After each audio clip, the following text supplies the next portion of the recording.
पूछना चाह रहा है, जब एसआईटी गठन की गई तो हमारे पत्रकार साथियों से मीडिया से कौन सा खतरा था जो इनको गांव में घुसने नहीं दिया गया?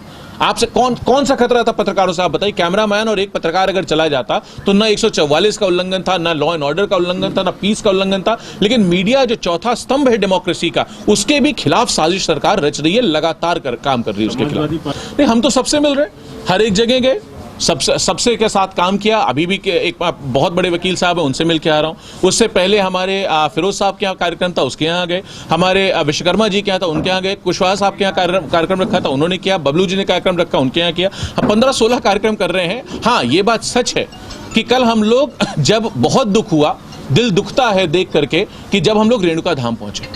कल रेणुका धाम जब पहुंचे तो वहां पे जो संत थे, महंत थे, जो हमारे पुरोहित थे, पंडित लोग थे, जो वहां पूजा पाठ अर्चना करते हैं, उन्होंने इल्जाम लगाया। एक तो उन्होंने कहा कि साहब हमारे गौवंश की कोई व्यवस्था नहीं कर रही सरकार।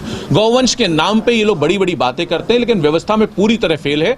आप सब इस बात का सबूत हो। अभी जाते समय सड़क पे अगर कैमरा चला लोगे तो कितनी गाय और भैंस आपको सड़क पे मिलेंगे, बैल सड़क पे मिलेंगे, वो आप स्वयं सबूत दे सकते हो उस बात का। इसके बाद उन्होंने कहा कि साहब ना हमारे पानी की व्यवस्था है यहाँ पे, ना बिजली की व्यवस्था है, खंबे तक नहीं दिए जा रहे हैं, सड़क टूटी पड़ी है। तो हम लोगों ने विश्वास दिलाया कि आप विश्वास रखो, हम लोगों को भगवान ने दर्शन दे दिए हैं, वहां पहुंच गए हैं।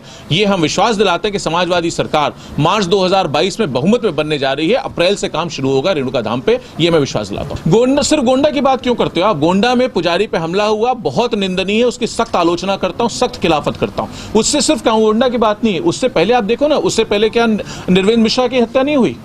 आप जब लखीमपुर में इतना बड़ी घटना हो गई, आज भी अनशन चल रहा है उसका, लेकिन सरकार की तरफ से कोई जवाब नहीं दे देता। आपने देखा उससे पहले जो घटनाएं हो रही हैं लगातार, एक के बाद एक, कहीं पुजारी, कहीं संत, कहीं महंत, कहीं अध्यापन करने वाला, कहीं सनातन धर्म का पालन करने वाला, सबको मारा जा रहा है। एक परिवार में 4-4, 5-5 हत्याएं हो रही हैं। हर वर्ग, हर धर्म, हर जाति में हत्याएं हो रही हैं। लेकिन सरकार को हमारी आवाज नहीं पहुंच रही।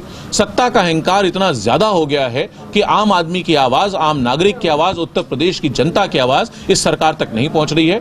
जो सरकार 5 साल की संविदा नौजवानों को दे रही थी, उस सरकार की संविदा उत्तर प्रदेश समाप्त करने जा रहा है। 1 साल की बची है, जो कर सकते हो कर लें, उसके बाद इनकी संविदा समाप्त। लोकसभा चुनाव के बाद लगातार कांग्रेस जो है वो मुद्दों को हाईजैक करती नजर आ रही है। जब तक सपा आती है तब तक कांग्रेस कुछ न कुछ प्रदर्शन कर चुकी होती है। देखिए, उत्तर प्रदेश की लड़ाई सिर्फ समाजवादी पार्टी और भारतीय जनता पार्टी के बीच लड़ी जाएगी, बाकी किसी का कोई मतलब नहीं बचा। कोई आदमी कुछ कहता रहे, आप भाई मीडिया वाले साथी हैं, बड़ा नाम, बड़ा चेहरा कोई होता है तो आप लोग उसकी मदद कर देते हो, ये बात सच है। लेकिन अगर आप जनता के बीच जाके देखोगे तो किसी की भी नाम की चर्चा नहीं है। चर्चा सिर्फ इसकी है कि माननीय अखिलेश यादव इस बार बहुमत की सरकार उत्तर प्रदेश को देने जा रहे हैं और बड़ी मेजॉरिटी के साथ आप समाजवादियों को जनता प्यार दे रही है, विश्वास दे रही है, उनको जिम्मेदारी देने जा रही है कि आप सेवा का मौका और उत्तर प्रदेश चलाइए।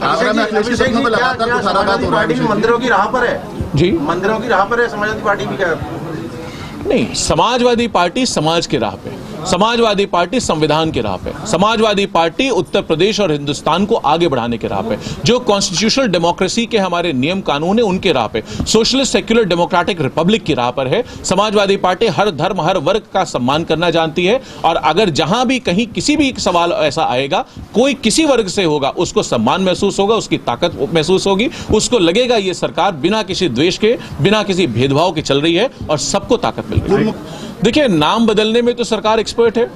इनको तो सच पूछिए, हत्या का, कानून का कोलैप्स का, मर्डर का, डेकॉइटी का, हीनियस क्राइम अगेंस्ट विमेन का, इन सब का नाम बदल करके विकास रख देना चाहिए। अगर ये विकास रख देंगे तो उत्तर प्रदेश में सबसे आगे करके खड़े हो जाएंगे, वरना पूरी तरह फेल है सरकार।